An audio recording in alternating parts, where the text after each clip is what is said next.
The center is the Center for Jewish Life here in South Florida. The goal is to assist young Jewish men who are dealing with the challenges of transitioning from youth to adulthood. The emphasis is on enjoying ourselves, having fun, and learning about who we are, why we're here, and what our purpose is. In everyone's life, we go through different stages or transition periods, a bridge, if you will. One of the most challenging bridges or transformations that a young man will go through is the changes that he goes through when he's transitioning from youth to becoming an adult.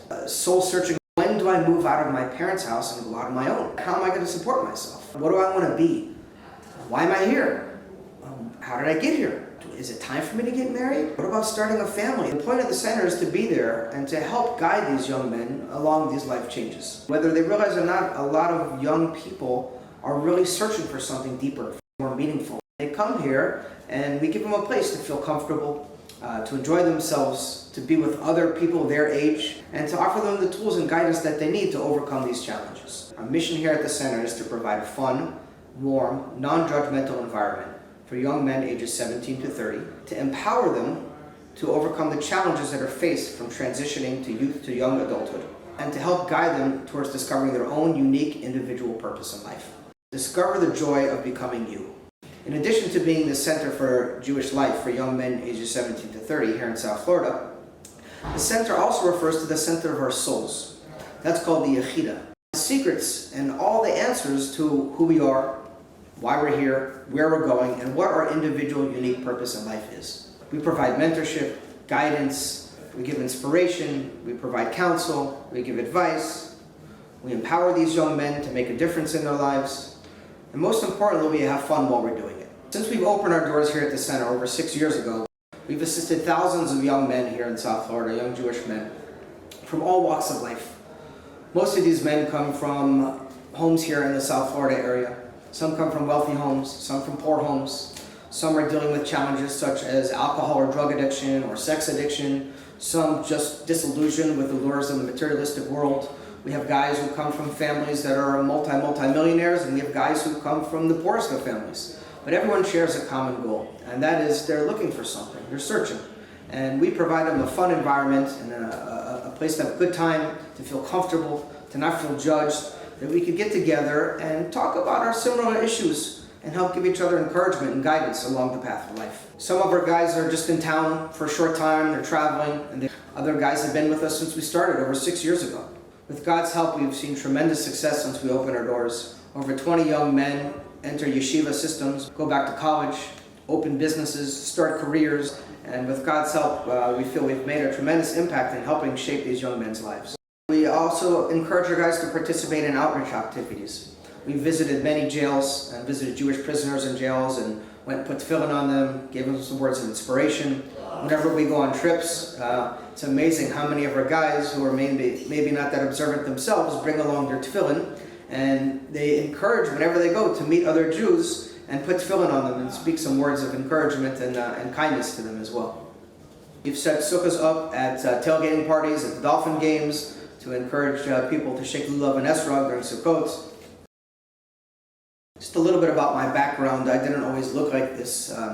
I was a very successful attorney, and I was traveling around the world and enjoying the fruits of the materialistic world. And I grew quite disillusioned with that world, and I was searching for something deeper. And my search brought me to travels around the world and some soul searching, and I wound up in Israel. And I wound up starting yeshiva later on in life. I was 33 years old when I entered the yeshiva system. I wound up staying in Israel for 4 years, and I got married.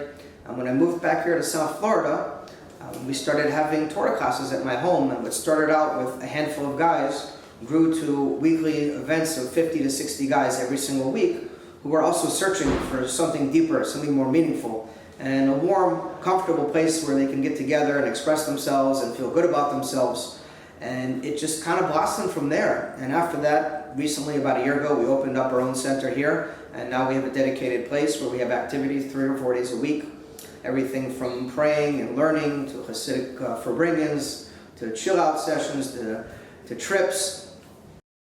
So people often ask me, why do I do this? Why did I start this organization? There's a need for it. Back on my life, I wish I had something like this when I was going through my life challenges. A lot of guys out there don't know where to turn. They don't know where to go. They have questions. When am I ready for marriage? Why am I here? How did I get here? What's my purpose? A lot of guys have questions and they don't really have who to turn to where they feel comfortable. So it's nice to have a place where these guys can come and open up and discuss things and not feel judged and feel real comfortable in their environment to discuss these similar type of situations that they're all facing. The Sefer Yetzirah speaks about the 32 paths of wisdom. The 32 paths of wisdom, Netivot. Netivot refers to a path that is very specific to an individual person. Now, 32 is the gematria, or the numerical equivalent of Lev, which is the heart. The entire Torah is a book of the heart, and each one of us has different journeys that we must enter and go through in our heart. Those individual journeys that may be unique to each individual person. We all have different challenges. Some of our tests with health, some are tests with money, some of them with abuse. What we try to do with these guys is apply some of these basic fundamental tools, Kabbalah and Chassidus, and apply them to their unique, specific challenges in life, and to offer these guys encouragement and help them. Every single one of these souls is a diamond, but the diamond is often hidden deep below. The most beautiful diamonds are encased. The thicker the crust, the more beautiful the diamond is that lies inside. And that's really what we try to do. We try to shape these diamonds. Every one of these young adults who come through here have such beautiful potential. A lot of these young men have become depressed. They don't know where to turn to overcome adversity, past experiences. We're here to offer them love, support, a place where they don't feel judged, where we can help them uncover their own unique individual diamonds. People ask me, well, what is one of the most enjoyable experiences about running the center? Because it can be challenging. I'm also an attorney and I have a family. People often ask me, well, why do you do this? You spend so much of your money and your time to run this place and help these kids. There's nothing more joyful than seeing a smile when there was a frown before. Seeing a guy break through that obstacle that's holding him back. Guys come in here and depressed, and it takes them some time before they start opening up. And next thing you know, they open up and they start talking about some of the, God forbid, horrible things that they've been through in life.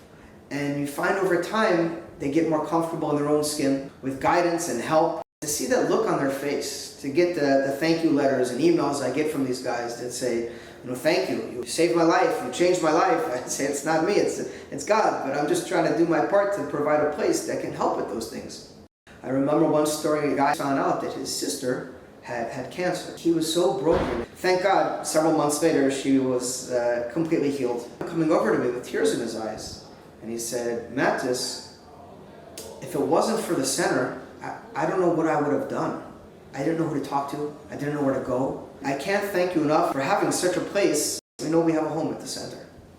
I see similar challenges that I went through in life, asking the same questions. If there's a God, why did he do this to me? Why would a caring, loving God make my life so hard? Why would he give me such difficulties to deal with? A lot of these guys are searching for things that the world out there doesn't really have answers for. An entire cottage industry has developed over coaching.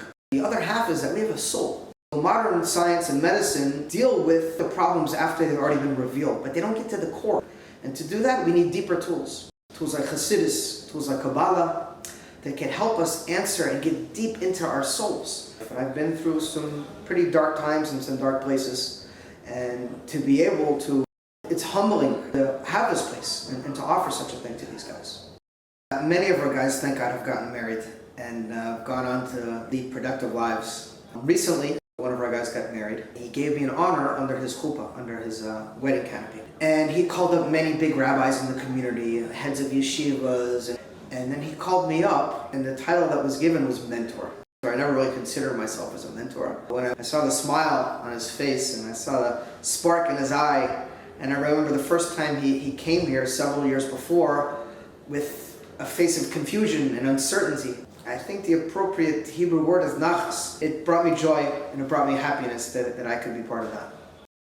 We had a guy who come to our event several years ago. He was covered in tattoos, from head to toe, arrested countless times. He was facing a long time in prison and he didn't know what to do. We put on tefillin together and I coached him through the process, and there was a complete miracle and he was completely exonerated. He told me it was a defining moment in his life to be there for him and to help support him through that process. People often ask me how I justify doing this, considering that it has cost me a lot of money and the hundreds of thousands of dollars I've spent. I'm still the largest benefactor of our program. It is a financial burden and it's a big challenge. And I have my own personal commitments and my own time with Torah learning. And it's a juggle. The Lubavitcher Rebbe is my mentor, my inspiration, give his entire life for others, just to give. God's not concerned with what comes back to him. He's just concerned with giving. Coming home from a very long day at work, seeing my family just for a couple minutes, and then I got to get geared up. I know where I came from. God helped me tremendously. It's part of my divine purpose in being here. And thank God my wife is very supportive of it. It rejuvenates me. I'm honored and humbled that I have the opportunity to do so. If I was sitting in front of a wealthy philanthropist and he asked why I should invest, he's investing in the future, in our future. These young men are the future generation, future husbands, future fathers. They're the ones who are going to shape and mold our society. There's a tremendous lack of guidance, of mentorship, of people to look up to. They're demanding more. To invest in the center and partner in what we're doing is an investment in the future of the Jewish people. It's our future of mankind. If you save one soul, it's like saving an entire world. To change not only his life, but his family's life and the life of many, many generations.